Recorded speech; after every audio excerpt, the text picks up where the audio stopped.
If you're hiring a video team, here's 5 red flags you should definitely be looking out for. These can make or break your confidence in the team that you're potentially going to work with. I'm Tom, I'm the senior video content producer for VIVO Creative, and I know what the f I'm talking about. One of the first red flags you want to look for is if they're charging you extra for the resolution of your video. So 4K nowadays should be the standard. It's 2025.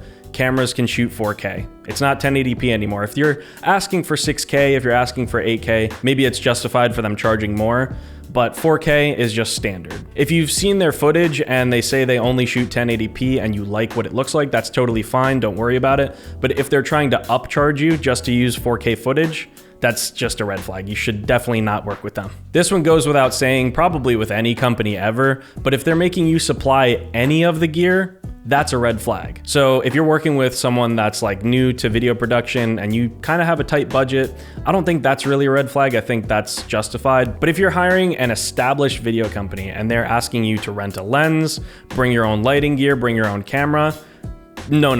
That should be an indicator that you do not want to work with them. Number 3, they should know basic industry terms. So I'll give you a few examples so you kind of know what to look for when you go into maybe an interview with them. Ask about pre-production and post-production. So pre-production is like planning the shoot and post-production is editing. If they don't know what those terms mean, that's a problem. Talk about wanting B-roll. B-roll is basically any shot that you see that isn't like this. So any overlay shots that are going over top of like someone speaking, being interviewed, that's B-roll. So you can say, do you guys shoot B-roll? Do you offer B-roll? And if they don't know what that is, I don't know what to tell you. The last one you can throw at them is aspect ratio. So this one's a little confusing. I'll give you a few numbers to kind of remember. 16:9 is widescreen. It's kind of like a YouTube video. Anything that you see wide is 16:9, and the inverse is 9:16. That's anything you'll see on TikTok or Instagram. That's like tall vertical video. A few more that you can think of is 4:5 or 1:1. If they know what they're talking about when it comes to that stuff, that's usually okay. If they don't,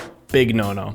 Mamma mia. Number 4 might actually surprise you. If they're charging you for the rights to the footage, that's not good. So this is a little different than charging you for the footage. So like with us, we don't just give people raw footage, we do charge for raw footage because it takes a little bit more than just handing off the footage to them. We have to actually edit it, despite the name being raw footage. But if they're charging you for like, oh, you can only use this for a year, or you have to pay to use this on a specific platform, that's a problem. And maybe with like a very large company with a lot of moving pieces and a lot of like corporate lingo, that's one thing. If it's a mid-size or a small video production company, that's just taking advantage of you guys, and you're gonna be paying for things that you should not be paying for. Lastly, if they're shooting on their iPhone, that's a red flag. Now, if they're not established and they don't really know what they're doing yet, and they're just trying to make a name for themselves, that's one thing. If you're not paying a whole lot, it's totally different. But if you're working with a real video production company and they have their own, Google listing and they have their own website and all that stuff, why are they shooting on their iPhone? That tells me one of two things. Either one, they're not willing to invest in the gear that will make your product look really good, or 2, they're lying to you. They're not actually as established as you think they are. Quick tip, ask them if they're willing to disclose the name of the camera that they use to you and do a little research on it. If it's not worth at least like $500 to $1,000, they're probably not investing in their gear, or they just don't care. You're not hiring your niece to film a video for you real quick for TikTok, right? Like you're spending a lot of money potentially on a company that's supposed to be established. They should have the gear to back that up. So there's some red flags that you need to look out for when deciding whether or not you want to hire a video production company. And if you want to just bypass that altogether, you could always just hire us, because why wouldn't you?